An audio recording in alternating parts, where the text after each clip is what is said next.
There's been a lot of mystery over the past, 5-6 months. Ever since the July announcement of Doomsday and Secret Wars, we've been like, oh, shit, okay, so that's the plan. Well, what about this movie? What about this movie? Rumors. Of course, the plan was to do the Kang Dynasty. Before that all changed, and, we were hearing rumors of things like Shang-Chi 2, which was going to directly set up Doomsday. We had rumors of Doctor Strange 3 setting up Kang Dynasty, right? And then when it shifted into Doomsday, we were like, okay, so maybe Shang-Chi 2 will be like an Avengers-esque movie that could potentially set up Doomsday. Maybe Doctor Strange 3 will set up Doomsday. And I think particularly with Doctor Strange 3, the reason many of us thought that would be a good fit is because Stephen Strange and Doctor Doom, they build Battleworld together. They're two of the only people in the Jonathan Hickman Secret Wars comic that know of the old universe. Everybody else just believes Doom is God. Doom's always been God. Battleworld is all there is. It's all there ever has been. So a lot of speculation that Doctor Strange 3 in particular could fit really nicely into this slate as a precursor to either Doomsday or to Secret Wars. So let's look at this article here from Charles Murphy, and he's discussing a new report from Daniel RPK. Okay, so I want to go over this with you guys, and then I have some thoughts because I think this all has to do with the reboot. Okay, so here we go. Marvel Studios reportedly makes a decision on Doctor Strange 3. Published yesterday, Doctor Strange's place in the multiverse saga is clear, or at least it was.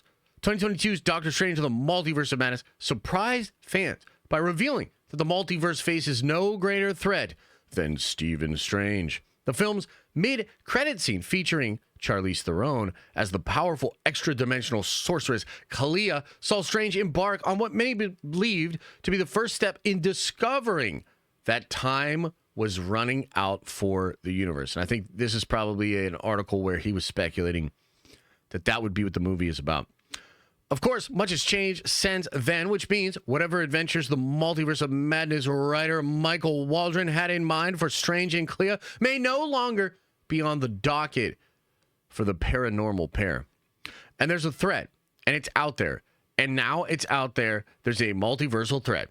In the same way, when the MCU first went cosmic many years ago, there was that teed up the threat of Thanos. Now it's probably a matter of you're setting up some multiversal threats on the board. Whether it's Kang, incursions, whatever, it'll be interesting to see how all of those things come together. That's a quote from Michael Waldron. Though star Benedict Cumberbatch has confirmed that he'll be returning to work for the MCU for a project or two in 2025, the actor is confirmed to be a part of the cast for Avengers Doomsday. There's been no news on the studio's plan for the third installment in the Doctor Strange franchise. However, a new report has shed some light into the dark dimension.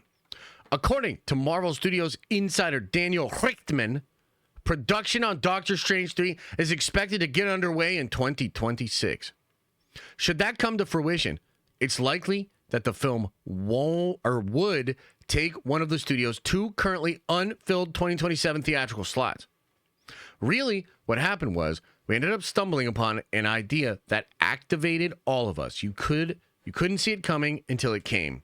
And once it came, it was like, well, that's a story that we need to tell. Anthony Russo on Secret Wars.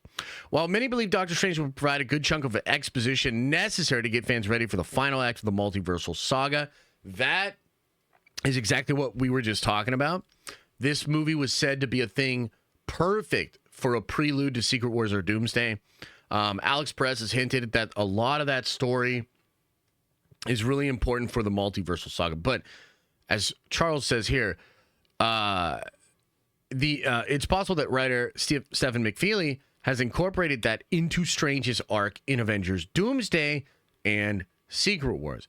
If that's the case, Doctor Strange 3 will likely be one of the first films in the studio's next saga, which is expected to heavily focus on the mutants. Okay, so a couple of things that I want to touch on here, right? So you've got the report that Doctor Strange 3 will go into production in 2026. This likely means it will not be ready for 2027. We don't know for sure, but it's seeming that way. Okay, it's seeming that way. Now, what I think this indicates is that this story between Strange and Doom will be actually handled in the Doomsday movie and then wrapped up potentially in the Secret Wars film. All right? So if that is the case, then it means Stephen Strange and Benedict, they're going to do some heavy lifting in the next couple of years. I think this tracks. I mean, these movies are going to be massive. Doomsday is basically just the prelude to Secret Wars. And in fact, when the Russos were on stage at San Diego Comic-Con, they said something to the effect of, we realized we needed to do another movie, another setup film that would make Secret Wars make sense. That's what Doomsday is. So it's very much the Infinity War to Endgame.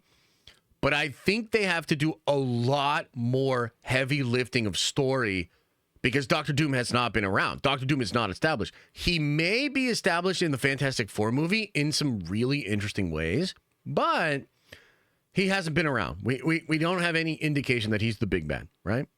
So Doomsday in particular has to do a lot of heavy lifting with story. And I think between Strange and Doom is a brilliant way to get some of that stuff done. Okay. Now, let's talk about Shang-Chi 2 for just a second here. It does appear that Shang-Chi 2, which was originally, I really feel originally this was also a prelude to Kang Dynasty. I think that Destin Daniel Cretton was going to do something that set up a time travel thing, different versions of Kang that directly led into Secret or Doomsday, or rather fucking Kang Dynasty. These goddamn Avenger movies, we're playing musical goddamn chairs with these titles. It's all confusing. But the point is, I think there were rumors to indicate that Shang-Chi 2 was going to potentially set up Kang Dynasty and there was going to be a through line there. That's obviously all gone away. We just got a report from Daniel yesterday that all of Michael Waldron's work on Secret Wars has been completely scrapped. Completely scrapped. He'll still probably get story credit because he did all that work or whatever. But the Russos and McFeely are completely rewriting that film. So any bits that were built off of the old plan are gone. So, Shang-Chi 2. I think it's going to be remade.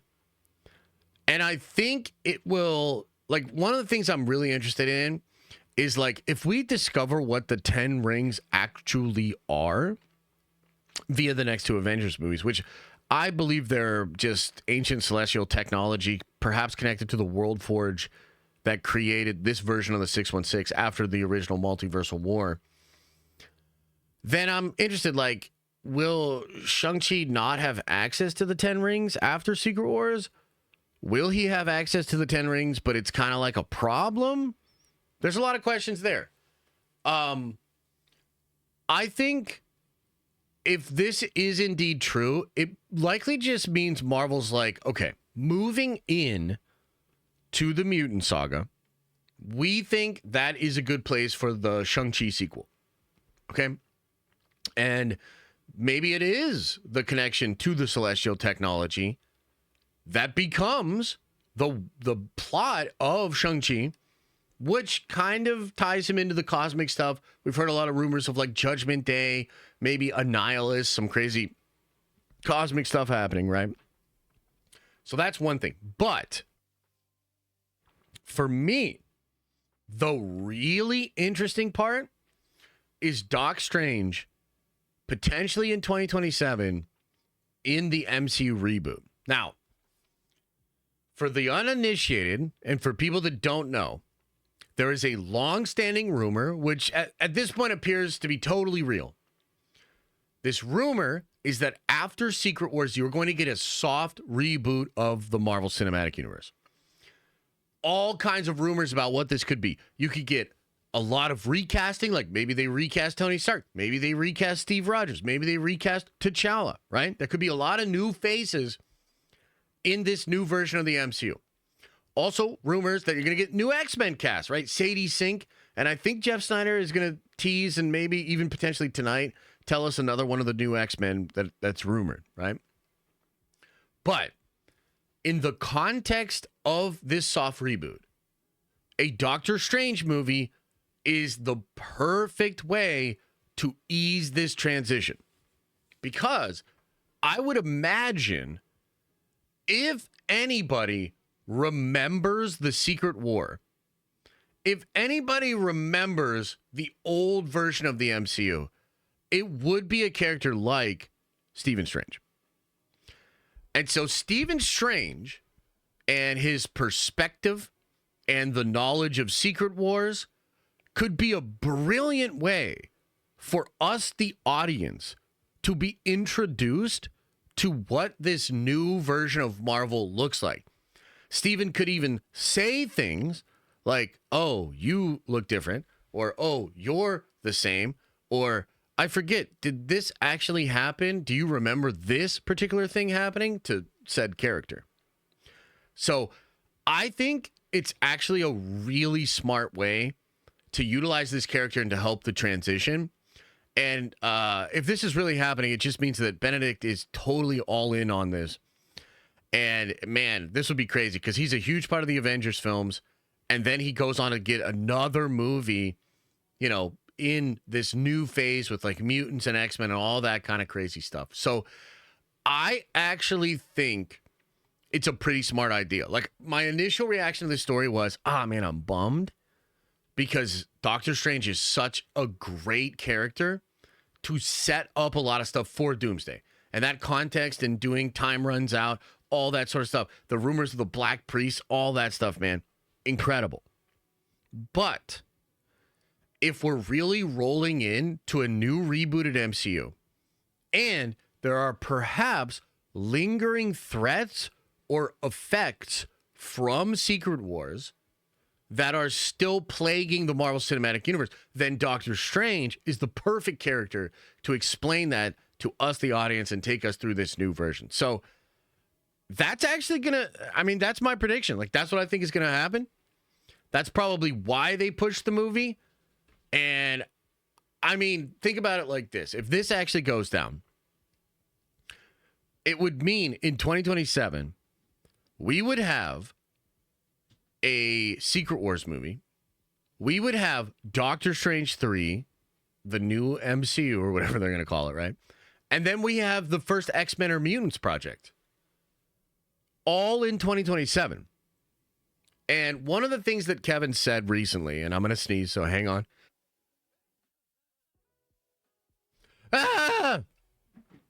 One of the things that Kevin said recently, which is really important that you should remember, is he said when we were doing Infinity War and Endgame, we were just telling a story that was an end, and we weren't exactly sure what the next big story was going to be.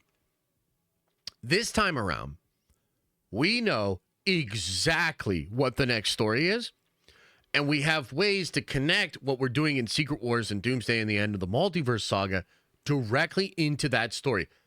He spoke at this, kind of connecting it to the X-Men, but I think overall it means they've got a big plan, and they're not going to do what they did last time. They're not going to do an Endgame and then literally back the fuck off, give us like some middling mid shit, introduce new characters, feels directionless, like what are we doing here? No, they're going to hit the ground running, soft reboot, mutants, cosmic stuff, boom, boom, boom, boom, boom. And I think that's great. So the news about Doctor Strange and Shang-Chi, a little disappointing, but I see an avenue here for this to actually make a lot of sense and be really good for us, the fans. So would love to know, what do you think about that shit, man? What you think about that?